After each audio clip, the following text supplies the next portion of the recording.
It was just another spring day in Spring Arbor. The smell of fish was pungent in my nostrils. But fish wasn't the only thing in the air. It also reeked of crime.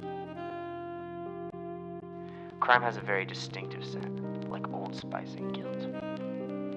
People used to say that my brother, Harley Hardy, was the brains of our operation, and I, Marvin Hardy, Private Eye, was the nose and could smell trouble from miles away.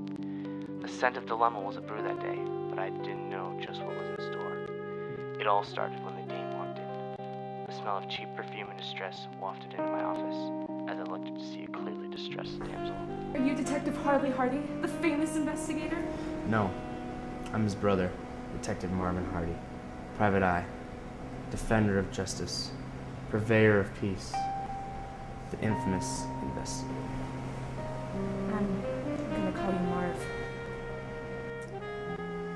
So, what can I do for you, Miss? Fremont. Elsa Fremont. Something terrible has happened. You see, I was with my boyfriend sitting in the plaza. We had just come from our leadership through musical expression class, and he was playing guitar for me. Then suddenly we looked up and realized that something was awfully wrong. The marble concept had been shattered, and what's more, there was a gaping cavity, almost like the hole in my heart, as if something had been buried there and was no longer. I hadn't taken on a new case in quite some time. After Harley died, I wasn't sure if I could go on in my detective work, but something about this case intrigued me. I don't know why I accepted the case. Maybe it was the stench of salt left by her teardrops on my desk, or maybe it was the scent of scandal. Either way, I couldn't resist following my nose. All right, Mrs. Fremont, I'll take your case. Oh, thank you, Marv.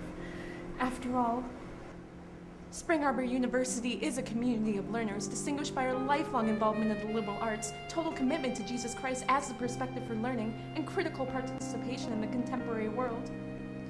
When you say it like that, it's almost poetry.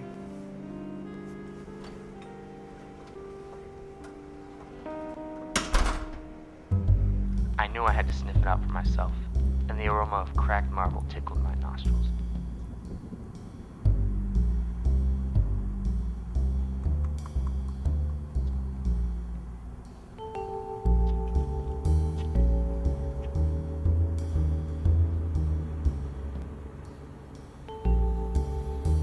But I also had to observe any suspicious behavior of the passers-by. As Harley always said, the criminal always returns to the scene of crime. unfortunately, the only suspicious behavior I saw was a few couples not holding hands. So I decided it was time to round up the usual suspects.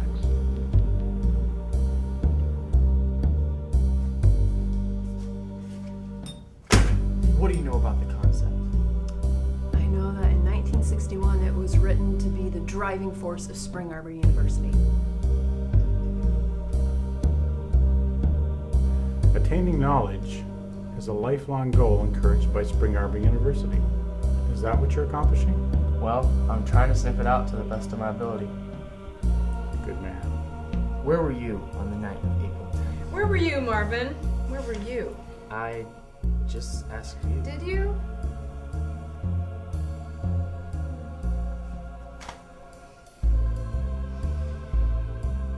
Wait, who are you again? Who would benefit from smashing the concept?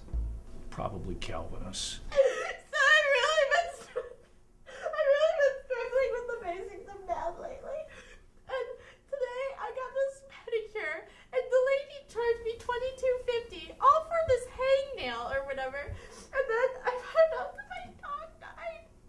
And I'm allergic to raspberries. I found this all out today. How does this happen to me? It always happens to me. And then Ron, I went to go talk to Ron, and he just completely ignored me. And I don't understand. He always listens to everyone. It's just me that he just doesn't listen to, I guess. I don't understand. And so, my friend Clark, I found out he's just been skipping out on core. And he's been going to just hang out with Ron or whatever. And he hasn't been responding to any of my Facebook profile comments. What was that you said about Clark and Ron? Haven't you been listening to me? No one's listening to me. No one cares. Look, I'm tired of all this gobbledygook. Where can I find this cloak?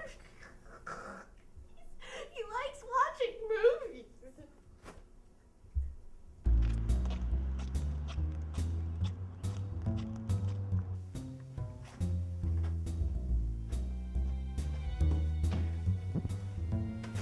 Alright, listen.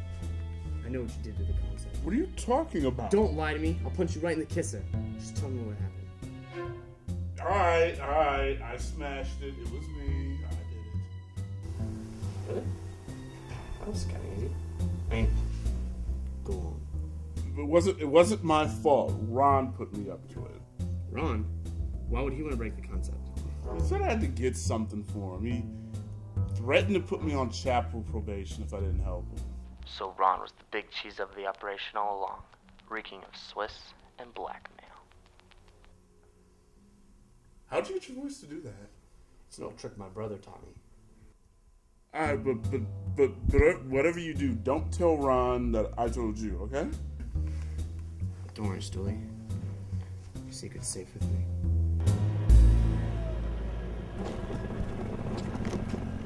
Clark told me what you did.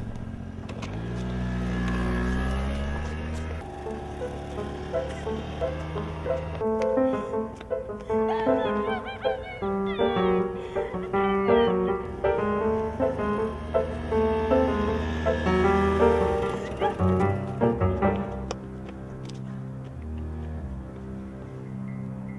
criminal always returns to the scene of crime.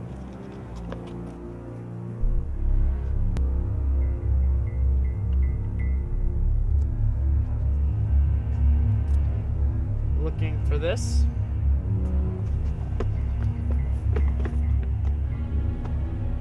There's nowhere to run.